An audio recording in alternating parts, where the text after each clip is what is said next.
Banyak cara untuk memaknai arti merdeka. Ada yang melalui dengan rutinitas seremonial upacara untuk merayakannya, ada pula dengan serangkaian kegiatan yang penuh dengan hingar-bingar. Tapi kami mencoba untuk mengenal Indonesia dengan sisi yang berbeda.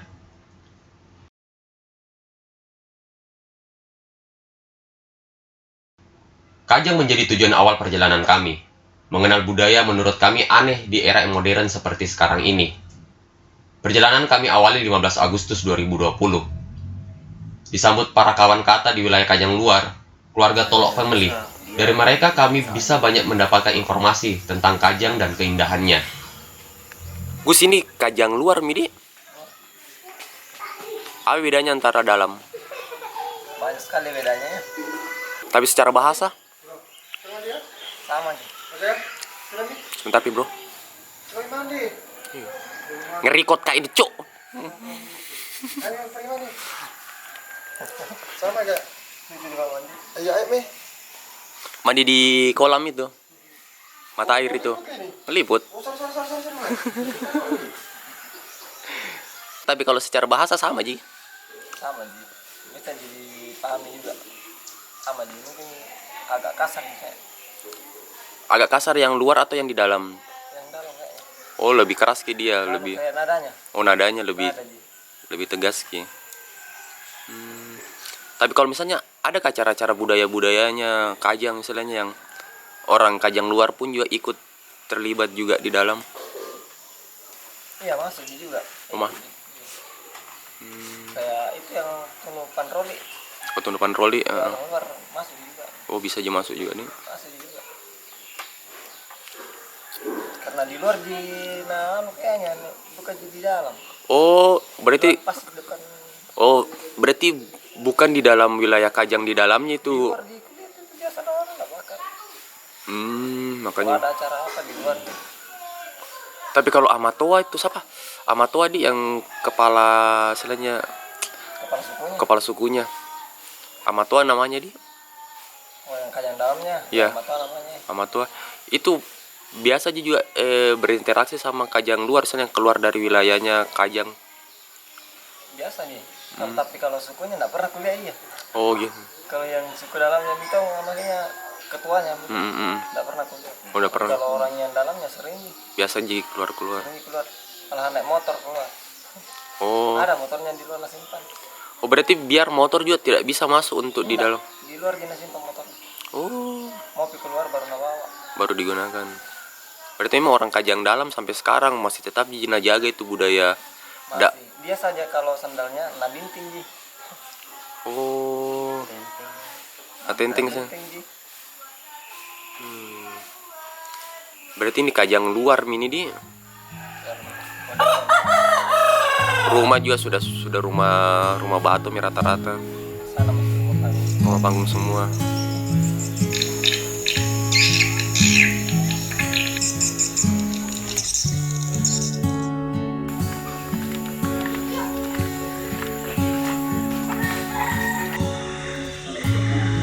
Mata air desa Janaya menjadi pelepas rasa kantuk kami. Kesejukan sumber mata air tersebut seketika menghapus rasa kantuk. Dari penuturan kawan Agus, mata air ini tidak pernah habis, walau kemarau panjang dan menjadi sumber air bagi masyarakat sekitar.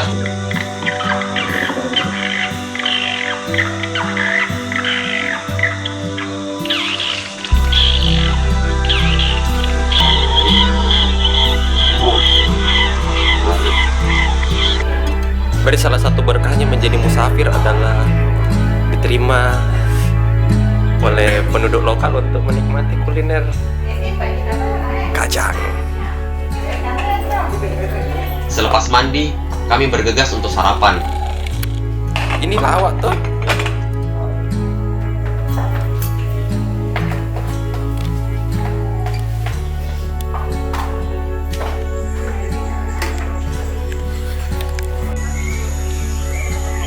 Sebelum matahari semakin meninggi, kami bergegas menuju ke kawasan Kajang Dalam bersama dengan Tolok Family.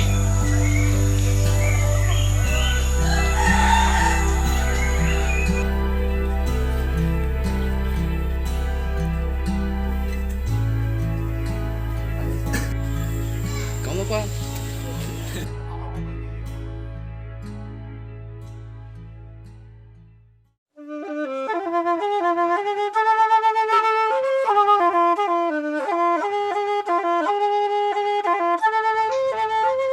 Masyarakat Kajang hidup tanpa teknologi, terasing dari glamor dunia modern. Kajang adalah salah satu suku di Sulawesi Selatan, etnis yang mendiami wilayah Bulukumba yang identik dengan pakaian warna hitam, yang mereka sebut dengan warna bolong.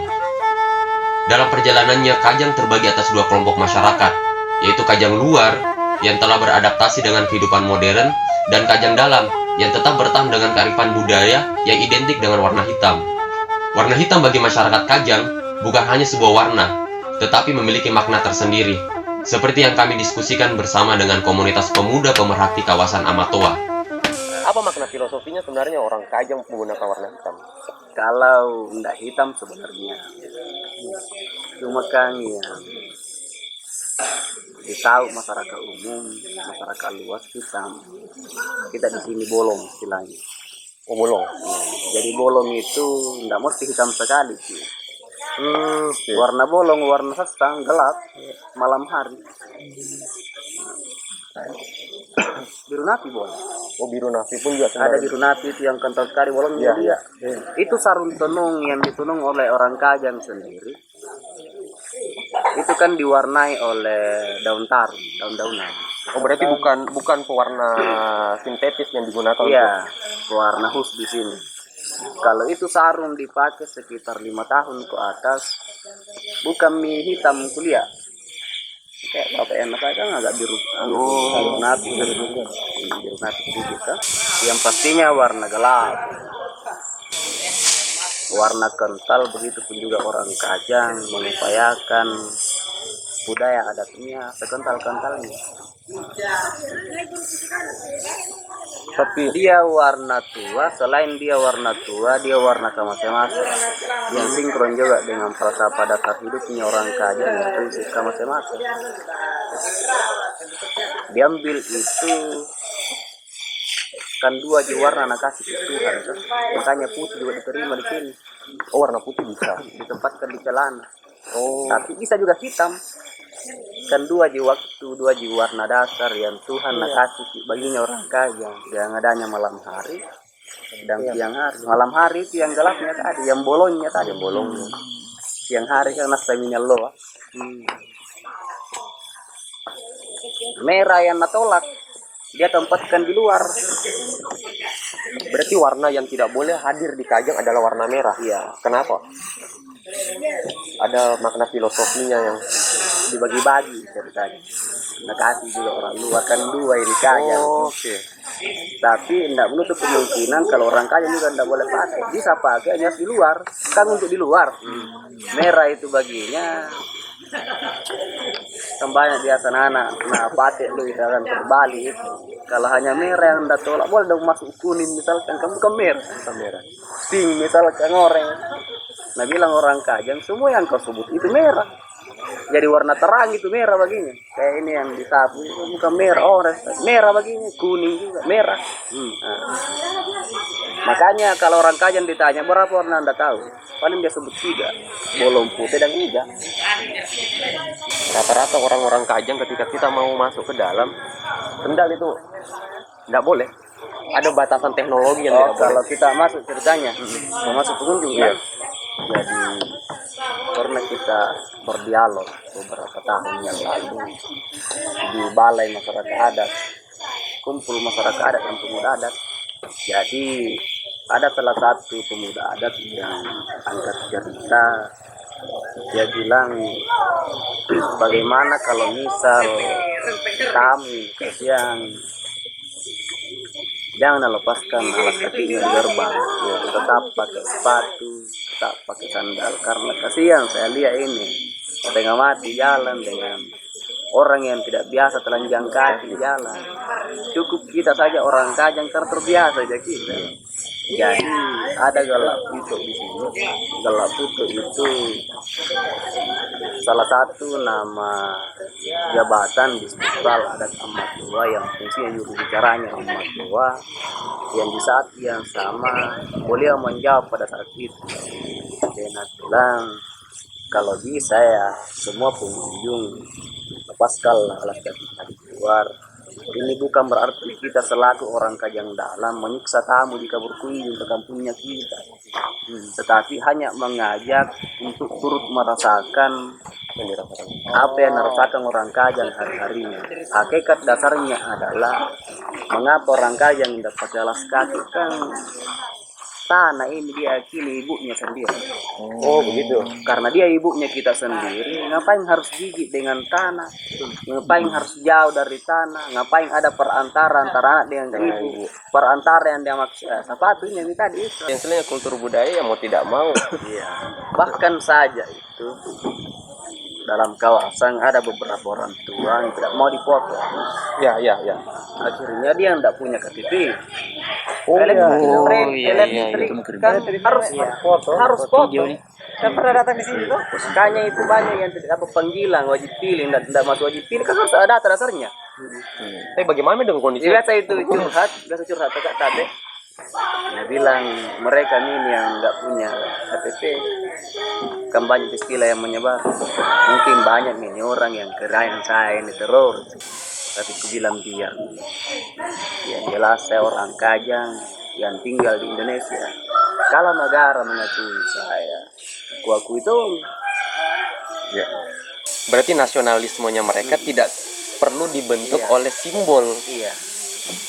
Mereka Iya. mungkin saja lebih nasionalis daripada kita. Iya, yang kertas-kertas itu kan. Sedangkan secara kultural pun mereka lebih menghargai kekayaan alam.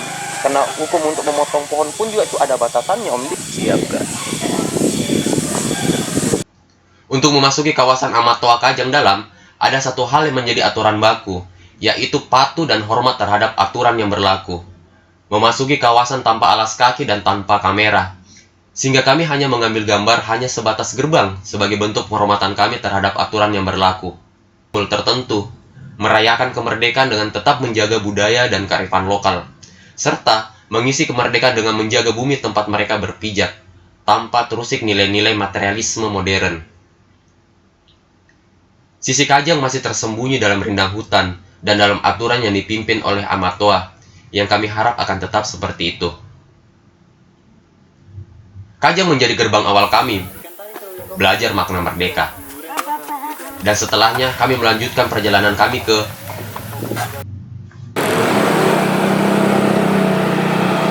Berarti Indonesia kaya sekali sebenarnya, Pak. Kaya, cuma ada di Purbodoki. Kaya